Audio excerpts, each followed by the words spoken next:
মুসলমানদের সাথে ইহুদিদের আচরণ, ইহুদিদের অবস্থান, তাদের লক্ষ্য উদ্দেশ্য, কৌশল, ষড়যন্ত্র, এ বিষয়ের উপরে আমি আজকে সংক্ষেপে কিছু ধারণা দেওয়ার চেষ্টা করব। ইনশাআল্লাহ আমরা কিছু ধারণা নেওয়ার চেষ্টা করব। আল্লাহ রাব্বুল আলামিন আমাদেরকে তৌফিক দান করুন। আমরা এ বিষয়টি শুনে ভালোভাবে উপলব্ধি করে আমরা ইহুদিবাদ থেকে, ইহুদিদের আচরণ, ইহুদিদের বৈশিষ্ট্য, ইহুদিদের চরিত্র থেকে বিরত থাকার চেষ্টা করব। আল্লাহ আমাদের তৌফিক দান করুন। আল্লাহ রাব্বুল আলামিন তিনি সূরা আল মাইদাহ এর 51 নম্বর আয়াতে বলেছেন, ইয়া আইয়ুহাল্লাযীনা আমানু লা তাত্তাখিযুল ইয়াহুদ ওয়ান নাসারা, হে বিশ্বাসীরা তোমরা ইহুদি এবং নাসারাদেরকে বন্ধুরূপে গ্রহণ করো না। আউলিয়া, অলি, বন্ধুরূপে নিকটতম ঘনিষ্ঠ হিসেবে তাদেরকে গ্রহণ করো না। তারা তো একে অপরের বন্ধু, বা'দুহুম আউলিয়া বা'দ, তারা মূলত পরস্পরের বন্ধু, তারা কখন মুসলিমদের বন্ধু নয়। ওয়া মান ইয়াতাওয়াল্লাহুম মিনকুম, তোমাদের মধ্যে থেকে যারা তাদেরকে বন্ধুরূপে গ্রহণ করবে, ফাইন্নাহু মিনহুম, সে তাদেরই অন্তর্ভুক্ত। ইন্নাল্লাহা লা ইয়াহদিল কওমাজ জালিমিন, নিশ্চয়ই আল্লাহ অপরাধী জালেম সম্প্রদায়কে কখনোই পথ দেখান না। আসুন ইহুদিদের থেকে আমাদের অত্যন্ত দূরে থাকতে হবে, তাদেরকে থেকে সাবধান থাকতে হবে, তাদের আচার আচরণ বৈশিষ্ট্য থেকে আমাদেরকে দূরে থাকতে হবে। এজন্য ইহুদিবাদ থেকে, ইহুদিদের চরিত্র বৈশিষ্ট্য, ইহুদিদের পরিচয় সম্পর্কে আমাদের কিছুটা হলেও ধারণা থাকা উচিত। যদিও আমরা হয়তো অনেকে এই বিষয়ে অনেক সচেতন, অনেক জানি, তারপরেও যেহেতু আল্লাহ রাব্বুল আলামিন বলেছেন যে ওয়াযাক্কির ফাইন্না যিকরা তানফাউল মুমিনিন, মুমিনদেরকে স্মরণ করে দাও, তাহলে তাদের উপকারে আসবে। কাজেই আমরা একটু স্মরণ করে নেব। আমরা মন ভোলা, আমরা নিজেদের ভুলকে আমরা বুঝতে পারি না। আমরা ইহুদিদের আচার আচরণ, তাদের চরিত্র কোন দিক থেকে আমাদের অজান্তে আমরা গ্রহণ করে আমাদের অজান্তে আমরা ইহুদিবাদকে সমর্থন করছি। প্রত্যেক ব্যক্তি, প্রত্যেক পরিবার, সমাজ, দেশ, এমনকি আন্তর্জাতিকভাবে আমরা ইহুদিবাদকে বিভিন্নভাবে বিভিন্ন কারণে তাদের করতলগত, তাদের হস্তগত, তাদের চক্রান্তে, তাদের কূটকৌশলে আমরা পড়ে গিয়েছি। কাজেই আমাদের সাবধান থাকতে হবে। আমরা প্রত্যেকটা ব্যক্তি ইহুদিবাদের অনুসরণে কিভাবে আকৃষ্ট হচ্ছে, আসলে এই বিষয়গুলো আমাদের জানা উচিত। আমরা আন্তর্জাতিকভাবে বিভিন্ন মুসলিম দেশকে দোষাচ্ছি, কিন্তু আমরা প্রত্যেক ব্যক্তি এর কিছু না হলেও আমাদের অংশ রয়েছে। আল্লাহ রাব্বুল আলামিন আমাদেরকে এই বিষয়গুলো বোঝার, অনুধাবন করার তৌফিক দান করুন। আমিন। ইহুদিদের পরিচয় সম্পর্কে প্রথমে একটু বলবো। ইহুদি এমন একটা জাতি যাদের নামের সাথে জড়িয়ে আছে বহু সংখ্যক নবী এবং রাসূলদের হত্যার ইতিহাস, যাদের হাত অসংখ্য নবী রাসূলদের রক্তে রঞ্জিত। ইহুদিদের মধ্যে পৃথিবীর সকল প্রকারের যত রকমের কার্যকলাপ রয়েছে, জঘন্যতম কার্যকলাপ রয়েছে, সব তাদের মধ্যে বিদ্যমান রয়েছে। আদিকাল থেকেই পৃথিবীতে নানান অশান্তি, ফিতনা, ফাসাদ যা কিছু হয়ে আসছে সব ইহুদিরাই সৃষ্টি করে আসছে। এরা আদিকাল থেকেই, অনেক আগে থেকেই সৃষ্টিলগ্ন, অর্থাৎ যখন থেকে ইহুদিবাদ শুরু হয়েছে তখন থেকেই তারা হলো হিংস্র প্রজাতির, হিংস্র প্রকৃতির, হিংস্র বৈশিষ্ট্যের। এরা অন্য ধর্মের প্রতি চরমভাবে ক্ষোভ রাখে। তারা সব সময় পৃথিবীতে এদের অপকর্ম, ষড়যন্ত্র, চক্রান্ত আমরা সকলেই জানি, বুঝি, এটা আমাদের কাছে স্পষ্ট। পবিত্র কোরআনুল কারিমে এদেরকে লাঞ্ছিত অপদস্থ জাতি হিসেবে আখ্যা দেওয়া হয়েছে, তাদেরকে মালউন বলা হয়েছে, অভিশপ্ত বলা হয়েছে। এরা যুগ যুগ ধরে আল্লাহ রাব্বুল আলামিনের আল্লাহ দ্রোহিতা, কুফরি কর্মকাণ্ড, বহু রকমের অসংখ্য এ ধরনের কাজ তারা করে আসছে। ইহুদিদের স্থায়ী কোনো বসত ভিটা ছিল না, এরা অন্যদের সাথে মিলেমিশে বসবাস করতেও পারেনি। ইহুদি জাতির ইতিহাস আমরা কিছুটা হলেও জানি। ইব্রাহিম আলাইহিস সালামের ছেলে হচ্ছে ইসহাক এবং তার ছেলে ইয়াকুব। ইয়াকুবের অপর নাম হচ্ছে ইসরাইল। জি জি, ধন্যবাদ, জাযাকাল্লাহ খাইর। তো সেই তার অপর নাম হচ্ছে ইয়াকুবের অপর নাম হচ্ছে ইসরাইল। এই হিসেবে তার সন্তানদেরকে বলা হয়ে থাকে বানি ইসরাইল। বানি শব্দের হলো সন্তানরা। তো তার সন্তানদেরকে ইসরাইলের বংশধর হিসেবে বলা হয়ে থাকে, বানি ইসরাইল হিসেবে বলা হয়ে থাকে। পরবর্তীতে এরা ইয়াকুব আলাইহিস সালামের কোনো এক সন্তানের নাম ছিল হলো ইয়াহুদ, সেই ইহুদের নামে তাদের নামকরণ করা হয় ইহুদি। এই হিসেবে তারা ইহুদি বলে পরিচিত। হযরত ইউসুফ আলাইহিস সালামের ইউসুফ আলাইহিস সালাম যখন মিশরের রাজা হন, যখন তিনি ক্ষমতায় চলে যান, তারপর বনী ইসরাইলরাও সেখানে সিরিয়া থেকে মিশরে এসে বসবাস করা শুরু করে। মিশরে বনী ইসরাইলের ওপর ফিরআউনের চরম জুলুম নির্যাতন চলেছিল। তাদেরকে কষ্টের, অত্যন্ত নিম্নমানের কষ্টের কাজের মাধ্যমে বনী ইসরাইলের উপরে তারা চরম জুলুম চালিয়েছে, নির্যাতন চালিয়েছিল। আল্লাহ রাব্বুল আলামিন মূসা আলাইহিস সালামের মাধ্যমে ফিরআউনের থেকে তাদেরকে মুক্তিদান করেছিলেন। তিনি তাদেরকে নিয়ে বাইতুল মুকাদ্দাসের দিকে রওনা হয়েছিলেন। তাদের উপর আল্লাহ রাব্বুল আলামিনের অনেক অনুগ্রহের পরেও তারা বিভিন্ন সময়ে আল্লাহ রাব্বুল আলামিনের অবাধ্যতায় লিপ্ত হয়েছিল। ইহুদি জাতিকে নিয়ে সবচেয়ে বেশি কষ্টে ভুগেছেন আমরা সকলেই জানি মূসা আলাইহিস সালাম। অনেক কষ্ট করেছিলেন, অনেক ইতিহাস তাকে নিয়ে রয়েছে। মূসা আলাইহিস সালাম তুর পাহাড়ে আল্লাহ রাব্বুল আলামিনের পক্ষ থেকে যখন তাওরাত আনতে গিয়েছিলেন, তখন তারা গরুর গোবৎস পূজায় তারা লিপ্ত হয়েছিল। আল্লাহ রাব্বুল আলামিন তাদেরকে শাস্তি দেওয়ার মাধ্যমে আল্লাহ রাব্বুল আলামিন তাদেরকে ক্ষমা করে দিয়েছিলেন। এরপরে তারা আল্লাহকে সচক্ষে দেখার জন্য মূসা আলাইহিস সালামের কাছে পিড়াপিড়ি করেছিল। শেষ পর্যন্ত আল্লাহ রাব্বুল আলামিন এজন্য তাদের উপর ফেরেশতাদের মাধ্যমে তুর পাহাড় উঠে নিয়ে তাদেরকে শাস্তি দেওয়ার ভয় তাদেরকে দেখানো হয়েছিল। মূসা আলাইহিস সালামের দোয়ায় তাদের জন্য আসমানি খাবারের ব্যবস্থা করা হয়েছিল। আমরা যেটা জানি, তারা অকৃতজ্ঞ হয়ে তারা খেতে অস্বীকার করেছিল। দেওয়া হয়েছিল, আবার সেটাকে অস্বীকার করেছিল। পরবর্তীতে আরও তারা অন্য কিছু তারা চায়। শেষ পর্যন্ত মহান আল্লাহ রাব্বুল আলামিন তাদেরকে বিভিন্ন সময়ে শাস্তি দিয়ে সতর্ক করেছিলেন, কিন্তু তারা এরপরেও সতর্ক হয়নি। শনিবারে, সেই দাউদ আলাইহিস সালামের যুগে শনিবারে মাছ ধরা নিষিদ্ধ করা সত্ত্বেও তারা আল্লাহ রাব্বুল আলামিনের এই বিধান অমান্য করেছিল। শেষ পর্যন্ত তাদেরকে আল্লাহ রাব্বুল আলামিন বারণে পরিণত করেছিলেন। তারপর হযরত সুলাইমান আলাইহিস সালামের সেই বাইতুল মাকদিস যখন তিনি পুনর্নির্মাণ করেন, তাদের জন্য সুন্দর বসবাসের স্থান নির্মাণ করেছে, ব্যবস্থা করেছিলেন। কিন্তু সুলাইমান আলাইহিস সালামের যুগের পরে তারা পুনরায় আবার কুফরিতে লিপ্ত হয়েছিল, চরমভাবে কুফরিতে লিপ্ত হয়েছিল।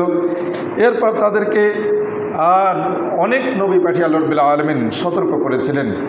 তারপরেও তারা সাময়িক কিছু সতর্ক হয়, আবার তারা কুফরিতে ফিরে যায়। আবার তারা শেষ পর্যন্ত কখনো আল্লাহ রাব্বুল আলামিনের আনুগত্যে ফিরে আসেনি। সবসময় আল্লাহর দ্রোহিতায় তারা লিপ্ত ছিল।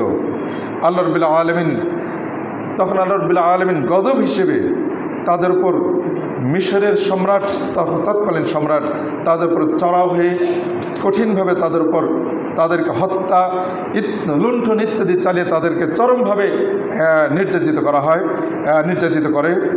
এরপর কিছুদিন তাদের ভালো চললেও তারা কুপ্রবৃত্তির অনুসরণে শেষ পর্যন্ত মূর্তি পূজায় লিপ্ত হয়। হযরত ইলিয়াস আলাইহিস সালাম তাদের মূর্তি পূজার বিরুদ্ধে আওয়াজ তুললে তারা তাদের উপর অমানসিক নির্যাতন তারা চালিয়েছিল, এমনকি তাকে তারা হত্যা করতেও উদ্যত হয়েছিল। তখন আল্লাহ রাব্বুল আলামিন তাদের উপরে গজব হিসেবে তাদের উপরে গজব নাজিল করেছিলেন। শেষ পর্যন্ত আবার মিশরের সেই গজবের কারণেই মিশরের এক সম্রাট তাদের উপর আক্রমণ চালায়। তারা আবার যখন অন্যায় কাজে লিপ্ত হয়েছিল, তখন বখতে নাসার নামে চরম জালেম একটি সম্প্রদায় তাদের উপর আল্লাহ রাব্বুল আলামিন ইহুদিদের উপর চাপিয়ে দিয়েছিলেন, তাদের উপর আক্রমণ করেছিল। শেষ পর্যন্ত বখতে নাসার ইহুদিদেরকে হত্যা এবং চরম নির্যাতন চালিয়েছিল। শেষ পর্যন্ত তারা যেখানে বসবাস করত সেখান থেকে তাদেরকে বিতাড়িত করে দিয়েছিল। ইহুদিরা তখন থেকে ওখান থেকে বাইতুল মাকদেসে এসে চলে আসে, বাবেলে স্থানান্তরিত হয়। এরপর এভাবে তারা যুগে যুগে লাঞ্ছিত, অপদস্থ, নির্বাসিত হতেই থাকে। শেষ পর্যন্ত আল্লাহ রাসূল সাল্লাল্লাহু আলাইহি ওয়াসাল্লাম এর আমলে তারা ষড়যন্ত্র, বিভিন্ন রকম আল্লাহ রাসূল সাল্লাল্লাহু আলাইহি ওয়াসাল্লামের সাথে ষড়যন্ত্র করেছিল, চুক্তি ভঙ্গ করেছিল, সুদ ব্যবস্থা, বিভিন্ন অপকর্মের কারণে তাদেরকে শেষ পর্যন্ত বনু নাজির এবং বনু কুরাইজাকে আল্লাহ রাসূল সাল্লাল্লাহু আলাইহি ওয়াসাল্লাম মদিনা থেকে বহিষ্কার করেছিলেন এবং বনু কুরাইজার পুরুষদেরকে হত্যা করেছিলেন। তখন তাদের বেশিরভাগ খায়বারে গিয়ে স্থান নিয়েছিল। সেখানেও মুসলমানদের বিরুদ্ধে তারা ষড়যন্ত্র শুরু করেছিল। শেষ পর্যন্ত খায়বার যুদ্ধ সংগঠিত হয়েছিল। সেখান থেকে তাদেরকে আবার নির্বাসিত করা হয়, বিতাড়িত করা হয়। সেখান থেকে তারা সিরিয়ায় গিয়ে আশ্রয় নেয়। তারপর হযরত খালিদ বিন ওয়ালিদ রাদিয়াল্লাহু আনহু যখন রোমক সম্রাট হিরাক্লিয়াসকে শোচনীয়ভাবে পরাজিত করেন, তখন সেখানে তিনি সিরিয়া দখল করেন। তখন সেখানকার ইহুদিরা আবার ইউরোপ আমেরিকায় বিভিন্ন স্থানে ছড়িয়ে চলে যায়, ইউরোপ আমেরিকায় চলে যায়। এরপর দ্বিতীয় বিশ্বযুদ্ধ সংঘটিত হয়। হিটলার জার্মানি থেকে ইহুদিদেরকে বিতাড়িত করে। সেখানে হিটলার প্রায় 60 লাখ ইহুদিকে হত্যা করেছিল। 60 লাখ ইহুদিকে হিটলার সেখানে হত্যা করেছিল। সব শেষে ব্রিটিশদের সহযোগিতায় ইহুদিরা ফিলিস্তিনে এসে অবস্থান শুরু করে। সেখান থেকে ইহুদিরা মুসলমানদের উপরে নানাভাবে তারা ষড়যন্ত্র চালিয়ে আসছে। আল্লাহ রাব্বুল আলামিনের বাণী চিরন্তন, তিনি সত্যই বলেছেন ইহুদিদের পরাজয়, লাঞ্ছনা, অবমাননা এটা আসবেই। আল্লাহ রাব্বুল আলামিন তিনি সূরা আল ইমরানের 112 নম্বর আয়াতে বলেছেন, দুরিবাত আলাইহিমুদ-দিল্লাতু আইনামা সুকিফু ইল্লা বিহাবলিম মিনাল্লাহি ওয়া হাবলিম মিনান নাস ওয়া বাউ বিগাদাব। এভাবে একটি লম্বা আয়াতের অর্থ হচ্ছে আল্লাহ রাব্বুল আলামিন বলছেন, তারা যেখানেই তাদেরকে পাওয়া যাক না কেন, তারা যেখানেই থাকুক না কেন, তাদের উপর লাঞ্ছনার ছাপ তাদের উপরে আসবে। লাঞ্ছনা তাদের উপরে অবধারিত হয়ে আসবে। অবশ্যই আল্লাহর তরফ থেকে যদি আসবেই, তবে যদি আল্লাহর পক্ষ থেকে ভিন্ন কোনো উপায় সৃষ্টি হয় সেটা ব্যতীত, কিংবা তাদের পক্ষ থেকে কোনো অবলম্বন যদি বের করে, তাদের পক্ষ থেকে যদি কোনো আল্লাহ রাব্বুল আলামিন কোনো অবলম্বন বের করে দেন সেটা ব্যতীত, তারা আল্লাহর ক্রোধ নিয়ে ফিরেছে। আল্লাহর ক্রোধ নিয়ে সর্বদাই তারা প্রত্যাবর্তন করবে। আর তাদের উপর চাপিয়ে দেওয়া হবে অভাব, অনটন, দুর্ভিক্ষ ইত্যাদি তাদের উপর চাপিয়ে দেওয়া হবে। এটা এই কারণে যে তারা আল্লাহ তাআলার আয়াতসমূহকে অস্বীকার করেছে এবং নবীগণকে অন্যায়ভাবে হত্যা করেছে। আরও এ কারণে যে তারা অবাধ্যতা করত এবং সীমালঙ্ঘনে লিপ্ত হতো। সূরা আল ইমরান 112 নম্বর আয়াত। কাজেই আমরা একথা বলতে পারি ইনশাআল্লাহ, ইহুদিদের ধ্বংস এবং চিরবিলুপ্তি অবশ্যই সাধিত হবে, এতে কোনো সন্দেহ নেই।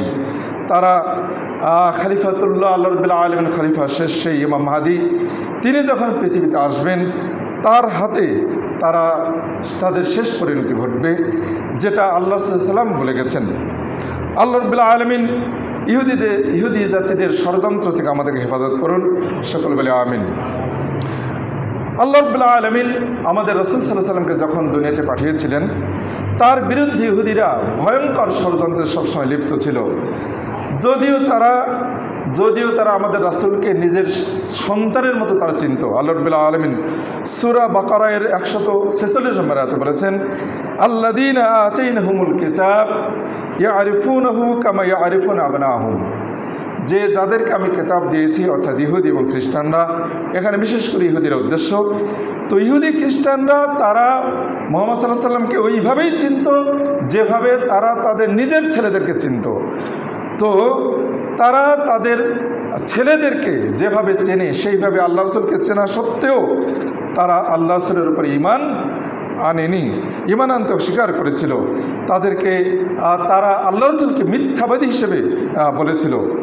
তারা আল্লাহ রাসূল সাল্লাল্লাহু আলাইহি ওয়াসাল্লামকে হত্যা করার চেষ্টা করেছিল, জাদু করেছিল, অনেক ষড়যন্ত্র করেছিল, বিষ খাওয়ায় আল্লাহ রাসূলকে বিষ পান করিয়েছিল।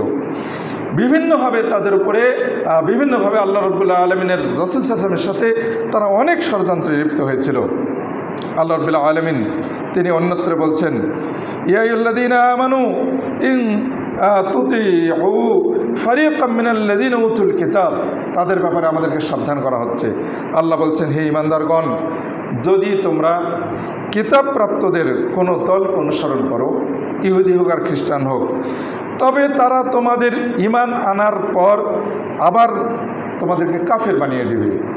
যদি তোমরা তাদেরকে অনুসরণ করো, তাদের মতো চলো, তাদের মতো করে যদি তোমরা তাদের কথা শোনো, তাহলে তোমরা ঈমান আনার পরে, তোমরা ঈমানদার দাবি করার পরেও তোমাদেরকে কুফরিতে পরিণত করে দেবে। কেমন করে তোমরা কুফরি করবে? আল্লাহ রাব্বুল আলামিন আয়াতে বলছেন, তোমরা কিভাবে কুফরি করবে অথচ তোমাদের কাছে আল্লাহ রাব্বুল আলামিনের আয়াত তেলাওয়াত করা হচ্ছে এবং তোমাদের মাঝে আল্লাহ রাসূল সাল্লাল্লাহু আলাইহি ওয়াসাল্লাম আছেন। আর যে ব্যক্তি আল্লাহর রজ্জুকে আঁকড়ে ধরবে সেই কেবলমাত্র সঠিক পথ পাবে। সূরা আলে ইমরান 100 এবং 101 নম্বর আয়াত, এই দুটি আয়াতে আল্লাহ রাব্বুল আলামিন এই কথাগুলো বলছেন। কাজেই ইহুদি খ্রিস্টানদেরকে বন্ধুরূপে গ্রহণ করা, তাদের অনুসরণ করতে আল্লাহ রাব্বুল আলামিন আমাদেরকে নিষেধ করেছেন, সাবধান করেছেন। আল্লাহ রাব্বুল আলামিন তিনি বারবার আল্লাহ সাল্লাল্লাহু আলাইহি ওয়াসাল্লামকে তারা নানাভাবে বিব্রত করেছিল, নানা রকমভাবে প্রশ্ন করেছিল। আল্লাহ রাব্বুল আলামিন তার রাসূলকে সান্ত্বনা দিয়ে আয়াত অবতীর্ণ করেছিলেন, ইয়াসআলুকা আহলুল কিতাবে আন তুনাজ্জিলা আলাইহিম কিতাবান। আহলে কিতাবরা জিজ্ঞেস করেছিল, চেয়েছিল, হে মুহাম্মদ, তোমার কাছে তারা দাবি করেছিল, অমূলক দাবি করেছিল। কি দাবি করেছিল? যে যেন তুমি তাদের উপরে আসমান থেকে একটি কিতাব একবার অবতীর্ণ করো, যেমন মুসার কাছে এসেছিল। তারা আল্লাহ রাব্বুল আলামিন আয়াতে বলছেন, তারা মুসার কাছে এর চেয়েও মারাত্মক দাবি করেছিল। সেটা কি? তারা বলেছিল যে আমরা আল্লাহকে সরাসরি দেখতে চাই। এভাবে তারা দাবি করেছিল। ফলে তাদের উপরে আল্লাহ রাব্বুল আলামিন বজ্র আঘাতে তাদেরকে ধ্বংস করে দেন, তাদেরকে শাস্তি দেন। এরপরে তারা পরবর্তীতে আল্লাহ রাব্বুল আলামিন তাদেরকে এই শাস্তির মাধ্যমে ক্ষমা করে দেন। তারপরে আবার তারা বাছুর পূজা লিপ্ত হয়েছিল। যদিও তাদের কাছে সুস্পষ্ট প্রমাণ এসেছিল, তবুও আমি তাদেরকে ক্ষমা করে দিয়েছিলাম। মুসাকে স্পষ্ট কর্তৃত্ব আমি দিয়েছিলাম। যা হোক, সূরা আন-নিসার 153 নম্বর আয়াতে আল্লাহ রাব্বুল আলামিন এই কথাগুলো বলছেন। কাজেই এই আয়াতের মধ্যে আল্লাহ রাব্বুল আলামিন তার রাসূলকে সান্ত্বনা দিয়েছিলেন যে তারা তোমাকে এভাবে কষ্ট দিচ্ছে, এই কষ্ট তারা তাদের নবীকেও দিয়েছিল, অনেক ভয়ঙ্কর প্রশ্ন করেছিল, যেটা কখনো সম্ভব নয়। তারা এই সব চক্রান্তে ব্যর্থ হয়েছিল। তারা যখন আল্লাহ রাসূলের সাথে বহু রকম চক্রান্তে লিপ্ত হয়েছিল, সকল চক্রান্তে ব্যর্থ হয়েছিল। আল্লাহ রাব্বুল আলামিন তিনি বলছেন সূরা আলে ইমরানের 72 নম্বর আয়াতে বলছেন, ওয়াকালাত তাইফাতুম মিন আহলিল কিতাবে আমিনু বিল্লাযী উনজিলা আলাল্লাযীনা আমানু।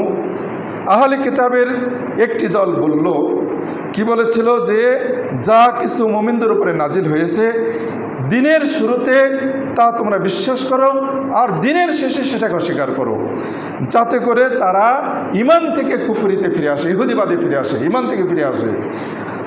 এখানে ইহুদিদের চক্রান্তের কথা আল্লাহ রাব্বুল আলামিন তুলে ধরলেন। ইহুদিরা যখন আল্লাহ রাসূল এবং ইসলামের সাথে কঠিন চক্রান্তে লিপ্ত ছিল, ভয়ঙ্কর চক্রান্ত করেছিল, যখন আল্লাহ রাসূল এবং আল্লাহ রাসূল সাল্লামকে এবং সাহাবে কিরামদেরকে কখনো ঈমান থেকে ফেরাতে পেরেছিল না, তখন তারা চক্রান্তে লিপ্ত হয়েছিল যে ইসলাম গ্রহণের রূপ ধারণ করে, মুসলিমের রূপ ধারণ করে, ইসলাম মুসলিম নাম ধারণ করে তাদের মধ্যে ঢুকে তাদেরকে বিভ্রান্ত করার চেষ্টা করতে হবে।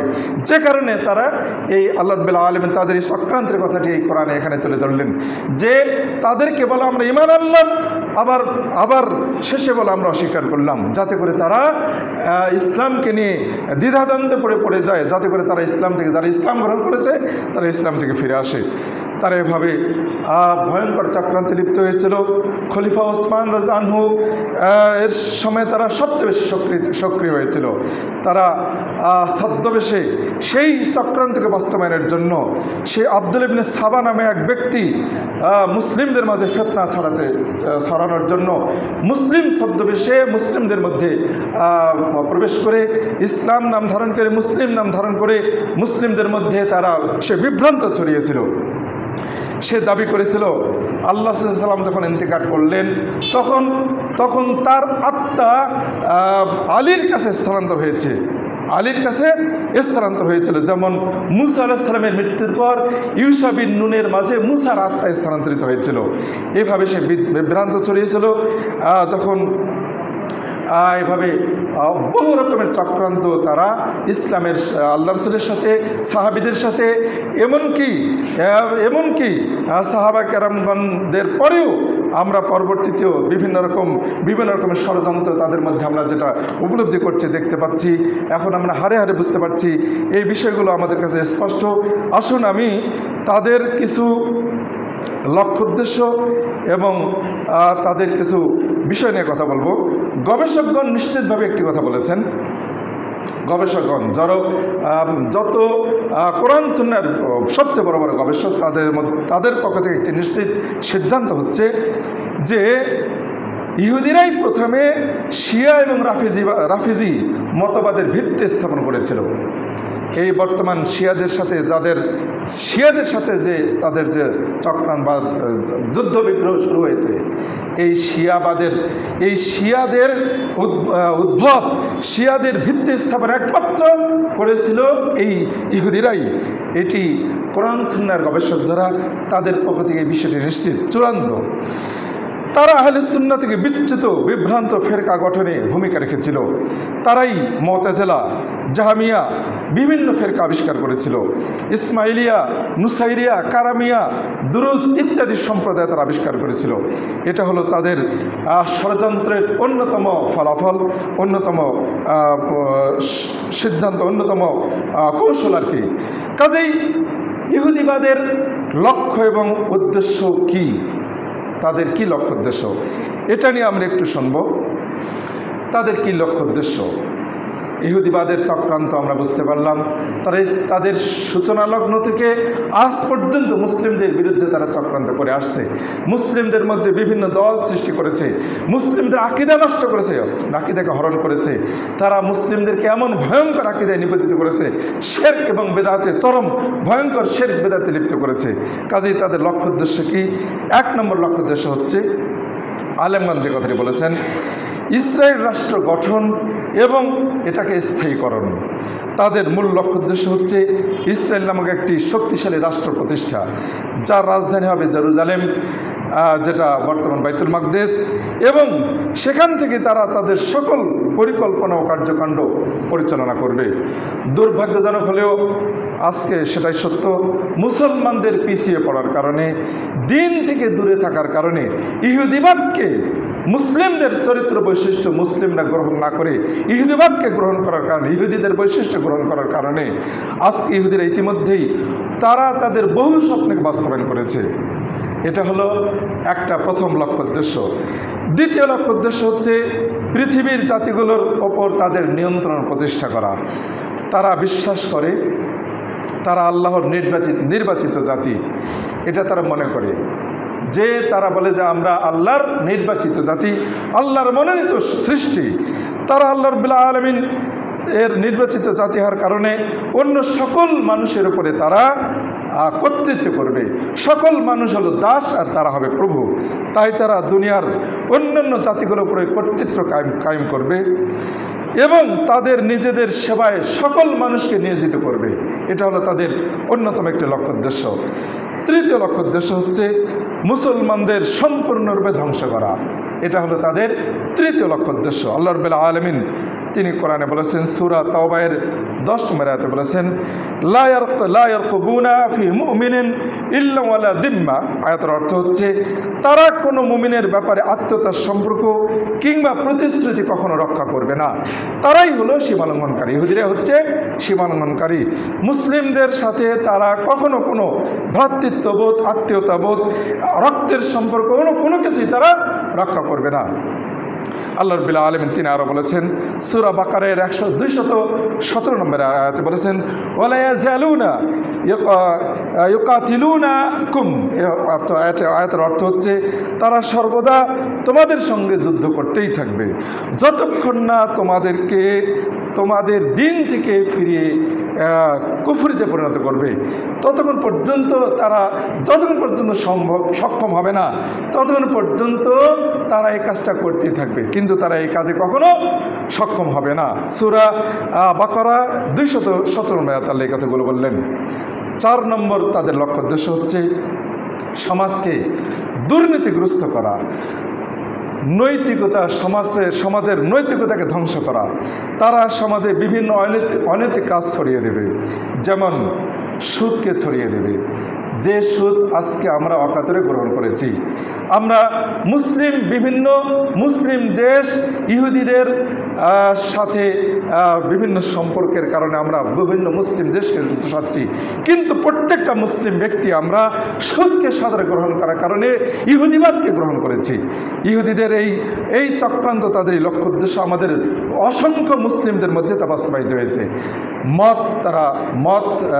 নেশাজাতীয় দ্রব্য আমাদের মধ্যে বাস্তবায়ন করা, ব্যভিচারকে বাস্তবায়ন করা, মিথ্যাচারিতাকে বাস্তবায়ন করা, অশ্লীলতাকে বাস্তবায়ন করা, সুদকে বাস্তবায়ন করা, প্রতারণা, বিশ্বাসঘাতকতা, ধোঁকা ইত্যাদির মাধ্যমে মানুষের চরিত্রকে ধ্বংস করা, নষ্ট করা, এটা আজকে তারা করে যাচ্ছে। এমনকি এই সব চরিত্রে অমুসলিমরা যতটুকু পারদর্শী তার হচ্ছে মুসলিমরা বেশি পারদর্শী হয়ে গেছে। আজকে মুসলিমরা বেশি মদ, জেনায়, ব্যভিচারে, অশ্লীলতায়, প্রতারণায়, ধোঁকাবাজিতায়, বিশ্বাসঘাতকতায় ইত্যাদি চরিত্রে অমুসলিমদের চেয়ে আজকে মুসলিমরা বেশি এগিয়ে। কাজেই ইহুদিদের এই ষড়যন্ত্র অনেকটাই বাস্তবায়ন হয়ে গেছে মুসলিমদের মধ্যে। আসুন, এই সব হচ্ছে ইহুদিদের পক্ষ থেকে মুসলিমদের উপরে তাদের লক্ষ্য উদ্দেশ্য। আসুন, তাদের এই সব লক্ষ্য উদ্দেশ্য বাস্তবায়নের জন্য তারা যেসব পথ অবলম্বন করেছে, কি পথ অবলম্বন করেছে? 1 নম্বর, সরকার এবং জনগণের মাঝে ফিতনা এবং দ্বন্দ্ব লাগিয়ে দেওয়া। তারা এই সব তাদের লক্ষ্য উদ্দেশ্যকে বাস্তবায়ন করতে গিয়ে তারা যে কৌশলগুলো অবলম্বন করবে। 1 নম্বর কৌশল হচ্ছে সরকার আর জনগণের মধ্যে দ্বন্দ্ব লাগিয়ে দেওয়া, ঝগড়া বিবাদ সৃষ্টি করা, যাতে করে কোনো সরকার কখনো শান্তিতে নিরাপদে দেশ পরিচালনা করতে না পারে। সরকার এবং জনগণের মধ্যে সর্বদাই ফিতনা লাগিয়ে থাকা। তারা সরকারের বিরুদ্ধে জনগণকে উস্কে দেবে, সবসময় উৎসাহ দেবে, যাতে করে সরকারের বিরুদ্ধে তারা সবসময় উঠে পড়ে লেগে থাকে। এটা হলো একটা প্রধান মাধ্যম। দ্বিতীয় মাধ্যম হচ্ছে শাসক, মন্ত্রী এবং নেতাদের চরিত্রকে ধ্বংস করা। যত শাসক রয়েছে, যত মন্ত্রী রয়েছে, যত নেতা রয়েছে, মুসলিম নেতৃবৃন্দ রয়েছে, সকলের চরিত্রকে ধ্বংস করা এটি একটি অন্যতম মাধ্যম। তারা শাসকদের মধ্যে অহংকার, বিলাসিতা, ব্যভিচার, দুর্নীতি ছড়িয়ে দেওয়ার মাধ্যমে নারী, মদ, জুয়া, সুদ, পদ পদবী, ষড়যন্ত্র এবং বিভিন্ন ক্ষেত্রের মাধ্যমে মুসলিম নেতৃবৃন্দদেরকে, মুসলিম শাসক যারা রয়েছে এদের চরিত্রকে ধ্বংস করবে। এটা হচ্ছে অন্যতম একটি মাধ্যম, কৌশল। 3 নম্বর, সন্ত্রাস এবং সহিংসতার মাধ্যমে দুনিয়া শাসনের চেষ্টা করা। তাদের গোপন গোপন প্রটোকল যেটা আর কি, দলিল যেটা, সেটা স্পষ্ট। তাদের গোপন একটি কথা রয়েছে, সেটা হচ্ছে বিশ্ব শাসনে সর্বোত্তম ফলাফল আসে সন্ত্রাস আর সহিংসতার মাধ্যমে। এটা তাদের এই কথাটি তাদের ইয়াতে প্রোটোকল হিসেবে লেখা রয়েছে। কাজেই আজকে তারা সেটাই করছে। তারা সন্ত্রাসের মাধ্যমে, তারা সহিংসতার মাধ্যমে, যত রকমের জুলুম নির্যাতন রয়েছে এসবের মাধ্যমে তারা তাদের কর্তৃত্বকে প্রতিষ্ঠা করে চলেছে এবং তারা এভাবে সফল হয়ে যাচ্ছে। 4 নম্বর, বিশৃঙ্খলা ও বিশ্বাসঘাতকতা ছড়ানো। এটা বিশৃঙ্খলা এবং বিশ্বাসঘাতকতা ছড়ানো, এটা হলো তাদের অন্যতম একটি কৌশল মাধ্যম। এটি তারা করে যাচ্ছে। বিশ্ব ধীরে ধীরে পতনের দিকে এগিয়ে যাচ্ছে। তারা তাদের নিয়ন্ত্রণ সহজ করে নিচ্ছে এই মাধ্যমে, বিশৃঙ্খলার মাধ্যমে, বিশ্বাসঘাতকতার মাধ্যমে, যেটা আজকে মুসলিমরা করছে। মুসলিমদের মধ্যে পঞ্চম যে মাধ্যম সেটা হচ্ছে মুসলিমদের মধ্যে ওয়ালা এবং বারা আকিদা ধ্বংস করেছে। ওয়ালা অর্থ হচ্ছে যে, অর্থাৎ ইসলামের প্রতি মুসলিমদের যে ভালোবাসা, কুফরির প্রতি মুসলিমদের ঘৃণা, এটি ইহুদিরা মুসলিমদের থেকে উঠে নিচ্ছে। ইসলামের প্রতি যেন মুসলিমদের কোনো ভালোবাসা না থাকে, কুফরির প্রতি যেন মুসলিমদের কোনো ঘৃণা না থাকে, এই বিষয়টি মুসলিমদের মধ্যে তারা বাস্তবায়ন করার জন্য বহু রকমের চেষ্টা, পথ এবং পন্থা অবলম্বন করছে। এজন্য তারা একটি বিশেষ স্লোগান দিচ্ছে, সেটা হলো শান্তি ও সম্প্রীতি। শান্তি এবং সম্প্রীতির স্লোগানের মাধ্যমে তারা মুসলমানদের মধ্যে ইহুদিদের প্রতি ভালোবাসা আর ইসলামের প্রতি ঘৃণা, কুফরিবাদের প্রতি ভালোবাসা, এটি তারা প্রতিষ্ঠা করার চেষ্টা করছে, যেটা আজকে অনেকটাই বাস্তবায়ন হয়ে গেছে। ষষ্ঠ যেটা মাধ্যম মুসলিমদেরকে ইহুদিবাদের প্রতি আকৃষ্ট করার জন্য, যে মাধ্যম সেটা হচ্ছে মিডিয়া দখলের মাধ্যমে নিজেদের স্বার্থকে হাসিল করা। আজকে তারা মিডিয়াকে এমনভাবে নিয়ন্ত্রণ করছে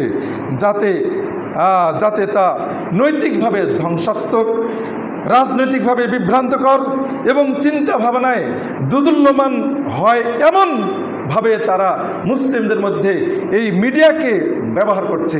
মিডিয়াকে এমনভাবে তারা ব্যবহার করছে, মিডিয়ার মাধ্যমে মুসলিমদের এইভাবে তাদের সব কিছুকে ধ্বংস করে দিচ্ছে। আসুন, সপ্তম যে বিষয় সেটা হচ্ছে বৈশ্বিক অর্থনীতির ওপর দখলদারিত্ব কায়েম। আজকে সত্যি সেটাই আমরা দেখতে পাচ্ছি। পৃথিবীর বৃহত্তম যত কোম্পানি রয়েছে, ব্যাংক রয়েছে, প্রতিষ্ঠান রয়েছে, এগুলোর মালিক হচ্ছে ইহুদিরা।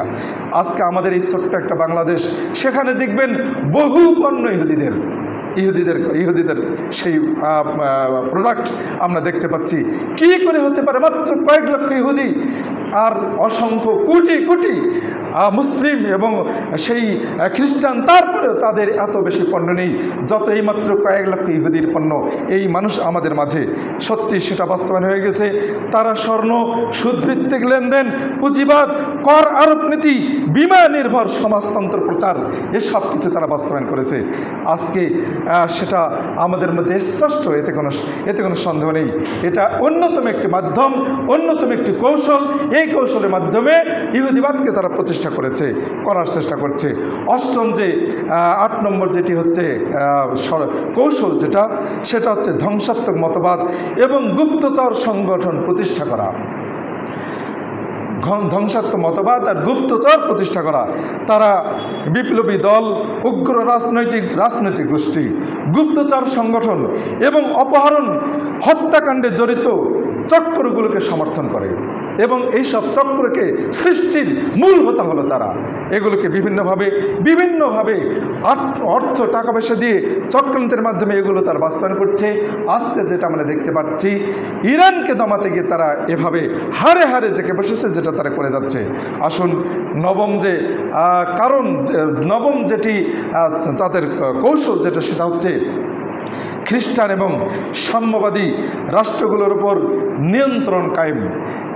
ইহুদিদের চেয়ে খ্রিস্টানদের সংখ্যা অনেক বেশি, এরপরেও খ্রিস্টানদের উপরে তারা তাদের নিয়ন্ত্রণ প্রতিষ্ঠা করেছে। এইসব রাষ্ট্রকে তারা এমনভাবে নিয়ন্ত্রণ করে যেন তারা ইসরায়েলের সেবা করে যাচ্ছে, ইসরায়েলকে রক্ষা করে যাচ্ছে। বাস্তবে আমরা সেটা দেখতে পাচ্ছি। ব্রিটেন, আমেরিকা এবং রাশিয়া এই নীতির বাস্তবায়ন ঘটাচ্ছে।